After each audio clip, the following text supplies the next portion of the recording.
Hindi nakapagsalita si Rafael at Alem, pero nararamdaman ni Anika na nakatitig ang dalawa sa kanya. Makalipas ang ilang sandali, ay hindi rin siya nakatiis at ibinalik ang tingin kay Rafael na parang ipinako sa kinauupuan. Are you telling me that you have selective amnesia? Manghambulalas ito. Nagkibit balikat si Anika. Yes, but I learned to live with it. My father told me that nothing special and unforgettable really happened to me in those months that were erased from my memory. So I don't have to worry about it. So I didn't mind it. I realized I should just create new memories instead of trying to bring those lost memories back. Umawang ang mga labi ni Rafael at hindi nakapagsalita. Pagkatapos ay napabuga ito ng hangin at may simili na mapait na ngiti sa mga labi. Your father told you that you had an accident here in the Philippines? He never mentioned Jumeirah Islands or even me. No, never. Sagot niya. Hindi totoo ang mga sinabi niya sa'yo. Nagulat si Anika sa biglang pagkatagalog ng lalaki. Subalit tatabunan iyon ng pagkamangha niya sa nais itong palabasin. Are you saying that my father is a liar? He is a liar. Marain itong sabi. Umabang muli ang mga labi ni Anika at inisa na patayo. Namiwang siya at naiiritang tinapunan ng tingin ng lalaki. Hindi gano'ng klase ng tao ang papa ko. Kahit kailan, hindi siya magsisinungaling sa akin. At paano ako makakasiguro na hindi ko nagsisinungaling sa akin? Talaga bang foreigner kayo? O nagkukunwari lang? Modus operandi lamang ninyo ito. Anong kailangan niyo sa akin, ha? Bigla ay nahiling ni Anika na sana. Tinawag na nga muna niya si Lucio para samahan siyang harapin ng mga lalaking ito. Anong pumasok sa isip niya? At hinarap ang dalawang estranghero na siya lamang. Tumayo si Rafael na hindi niya sigurado kung totoo ang pangalan ba nito. Nalukot ang mukha nito at mas nagmukha itong nakakatakot kesa kanina. Ang mga mata nito ay nagmabalasik ang kislap. Napasinghap sa Anika. Nang sa ilang hakbang ay natabi dito ang distansya sa kanilang pagitan at hawakan siya sa magkabilang balikat. Namilog ang mga mata niya at umawang na ang mga labi para sumigaw at humingi ng tulong. Subalit bumigig ang mga salita sa kanilang lamunan. Nang makita ang labi sa pighati at hinanakit sa mga mata ng lalaki. Ano ang kailangan ko sa iyo? I have been looking for you for the past 8 years. 8 years, Anika. For those years, my mind was always filled with thoughts and memories of you. Hinalughog ko ang buong UAE, pero hindi kita nakita. I went here even though I have so many responsibilities in my own country just to look for you. Always, I have been waiting for the moment that I can finally find you.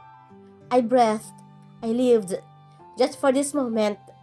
Mariin, at puno ng emosyon na litanya ni Rafael. Hindi makapagsalita si Anika dahil na-overwhelmed siya ng mga emosyong iyon at ng mga salitang binibitawan nito. At may sumili na mapait na ngiti sa mga labi ng binata ay nag-init ang mga mata ni Anika. And now, you're telling me that you don't remember me, na walang espesyal na nangyari sa'yo sa mga buwang hindi mo matandaan, that you don't mind it, that you didn't even made an effort to bring those memories back. Nanginig ang mga labi ni Anika at namasa ang mga mata. I'm sorry, usal niya. Napagtanto niya na palaging ganoon lang ang naisasagot niya sa lalaki. Dahil ano ba ang pwede niyang sabihin kung nakikita niya itong miserable dahil sa kanya? Tumiim ang mga bagang ni Rafael at humigpit ang hawak sa mga balikat niya. Subalit hindi niya pinansin iyon. Sinalubong niya ang mga mata nito at pilit ay nahanap ang alaala niya tungkol sa rito. Subalit wala talaga siyang maalaala. Lumapit sa kanila ang lalaking kasama nito at hinawakan ang balikat ni Rafael. Master Rafael, calm down. It's not her fault that she can't remember. Sabi ng lalaki. Parang binuhusan ng malamig na tubig ang reaksyon ni Rafael at agad siyang binitiwan. Namutla pa nga ang lalaki at tila nanghihinang humakbang palayo sa kanya. Right, it's not your fault, it's mine. Usal nito na tila ba sarili ang kausap. Pagkatapos ay dumiretso ito ng tayo at muling tumingin sa kanya. I'll come back when I calm down. Let's go, Alem. Yun lang. At tumalikod na ito at naglakad patungo sa pinto. Sumunod dito ang lalaking tinawag nitong Alem. Nakalabas na ang dalawa at nanatili pa rin siyang nakatayo roon. Binabalikan ang mga sinabi ni Rafael. Subalit mas malaki ang epekto kay Anika na mga emosyong nakita niya sa mukha nito. Ang sakit, ang lungkot, ang pangungulila, at ang labis na pagmamahal na kahit kay Lucio na walong buwan na naliligaw sa kanya ay hindi niya nakita. Sumikip ang kanyang dibdib at may bumikig sa kanyang lalamunan. Anika, nakaalis na sila? Grabe, limusin pala ang kanilang sasakyan. Napalingon siya sa pinto na marinig ang boses ni Lilian. Natigilan ang kaibigan at pumakas ang pag-alaala sa mukha. Anong problema? May ginawa ba sila sa'yo? Umiling siya. Lumapit sa kanya si Lilian. Bakit ka umiiyak? Napakurap si Anika at agad na napahawak sa kanyang pisngi. Basa nga sa luha ang mga iyon. Pinahid niya ng mga palad ang luhang iyon at hinamig ang sarili. Wala ito. Hindi nila kasalanan. Sino may kasalanan? Kayo lang naman ang andito. It's not your fault. It's mine. Iyon ang sinabi ni Rafael. Anong ibig nitong sabihin? Anika, huy! Untag ni Lilian sa kanya. Ipinilig niya ang ulo, tiningnan ng kaibigan. Pilit siyang ngumiti. Wala iyon. Kailangan ko na bumalik sa kusina. Tara. Bago pa makapagtanong si Lilian, ay nagpatiuna na siyang lumabas ng opisina nila.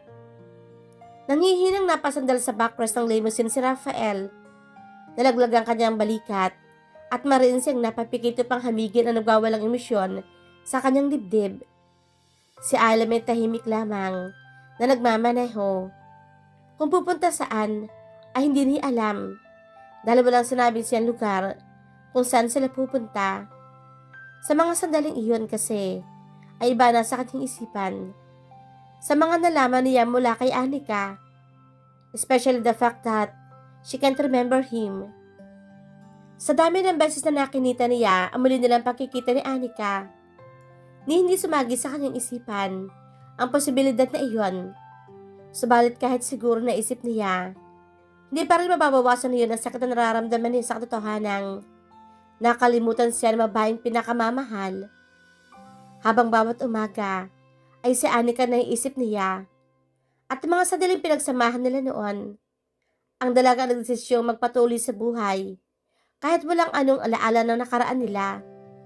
It was frustrating and extremely painful dahil sa kanya lang huminto ang oras. That he was the only one trapped in the past and trapped with his feelings for a girl. While in Anika's world, he didn't even exist. I can't believe this, usal ni Rafael sa garalgal na tinig. Para saan ang walong taong effort niya para hanapin ang dalaga? Para saan ang lahat ng pagbabagong ginawa niya sa kanyang sarili? Ang paglabag niya sa salita ng kanyang papa, ang pagpunta niya sa bansang iyon. Kumpara kay Anika, isa lamang siyang estranghero. Master Rafael, can I say something? Biglang tanong ni Alem. Napadilat siya at ang lamang napagtanto na nasa gilid pala sila ng kalsada at nakahinto. Napadiretso siya ng upo. Where are we? Nowhere. You didn't tell me where to go. And we haven't checked in to any hotel. Napapundong hininga na lamang si Rafael. Maybe we should fly back home. I don't think that's a good idea, Master. If you can only calm down, I know. You will think of something better. Maingat na sagot ni Alem. Hindi nakakibo si Rafael. Ang katotohanan ng kinausap siya ng gano'n ng bodyguard niya na madalas sa isang pangungusap lamang ang sinasabi ay nagpapatunay na mukha talaga siyang kaawa-awa sa mga sandaling iyon. Huminga siya ng malalim upang kalmahin ang sarili. Tama si Alem. Hindi siya makapagdesisyon ng maayos kung pinapangunahan siya ng emosyon. Hindi ba bata pa lang siya ay tinuro na iyon sa kanya ng kanyang papa. His father said that emotions can be a nuisance in decision making. Kaya nga, tinuruan siya nitong kontrolin ang mga emosyon niya. Yun din ang kailangan niyang gawin ngayon. Let's check in ang hotel for now. You can contact Adrian for that. He promised he will help us while we are in this country. Kalmado nang sabi ni Rafael. Tumango sa Alem at muling pinatakbo ang sasakyan. Tumingin siya sa labas. Subalit hindi na nakikita mga nadadaanan nila dahil gumagana na ang kanyang utak. Nag-iisip ng susunod na hakbang na kailangan niyang gawin. Nakapag-check-in na sila sa isang hotel na sinabi ni Adrian nang mabuo ang plano sa isip ni Rafael. Mas masasayang ang 8 taong lumipas kung hihinto lamang siya ng ganoon. Dahil lang nagkasakit sa Anika, nasigurado siya dahil sa nangyaring kasalanan ng dalaga kung bakit naniwala ito na sa Pilipinas ito na aksidente. Lahat ng katanungan niya at ni Anika, ang papa lamang nito ang makakasagot. Kaya kailangan niyang hintayin na bumalik sa bansa ang ama ng dalaga.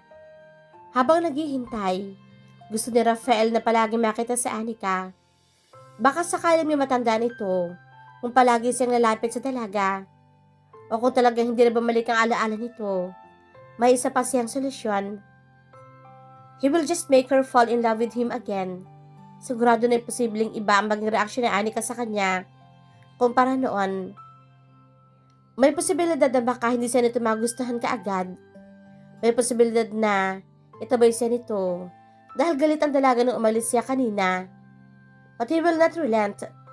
Noong mga bata pa lang sila, si Anika ang unang tumibag ng pader sa puso niya. Ngayon, ay siya naman ang gagawa niyon. He swears, he will reach her heart. Nalulunod siya. At kahit anong gawin niya, hindi siya makaahon. Hindi niya sinusubukang lumangoy. Nagpapadala lamang siya sa hampas ng alon, na para bang tanggap na niya ang kahahantungan niya. Sa nalalabo niyang paningin, ay may nakita siyang bulto ng kung sino sa tubig. But her attention was focused to the outstretched hand on top of her, na para bang nais itong abutin niya iyon. Sinubukan niyang igalaw ang kamay. Sinubukan niyang iangat patungo sa kamay na iyon ng braso niya. Malapit na. Ilang pulgada na lamang ay magkakadikit na ang dulo ng kanilang mga daliri.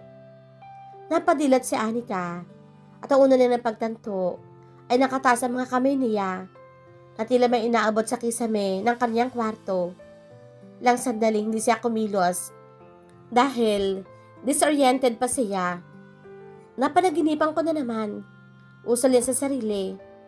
Subalit sa pagkakataong iyon ay may nadagdag. Wala ang kami na maabot sa kanyang panaginip noon. Dahan-dahan niyang ibinaba ang braso at bumangon pa upo.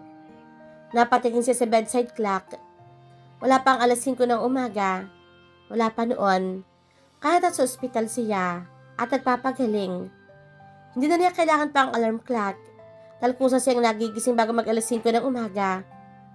Hindi niya alam kung bakit.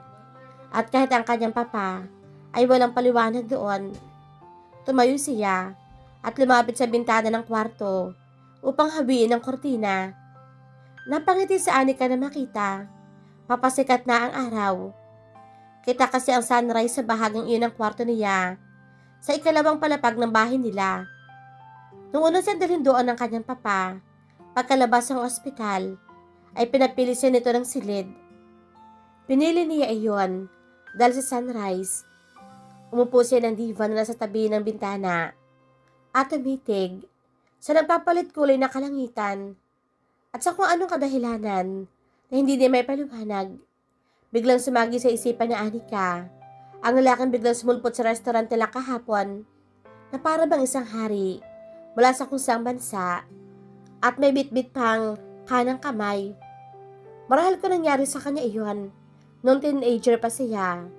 Baka kung saan napunta ang imahinasyon niya. Nakakatawa.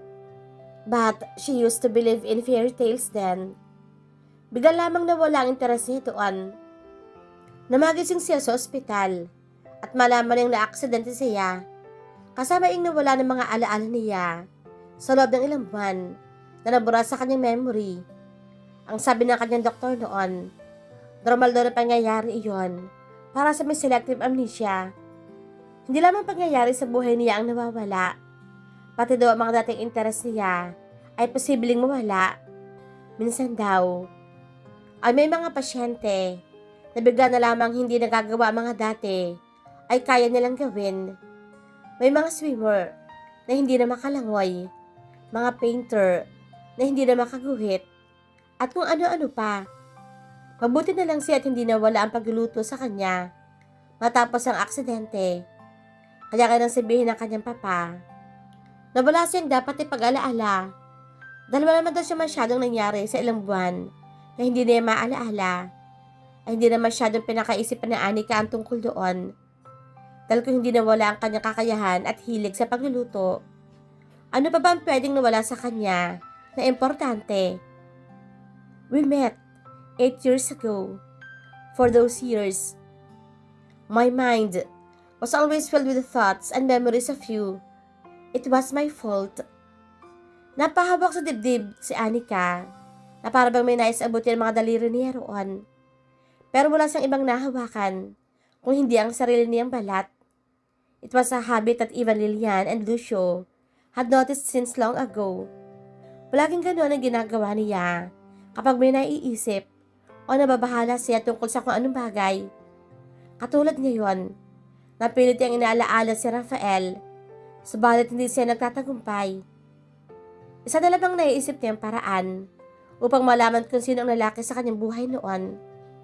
Kailangan niyang tanungin ang kanyang ama.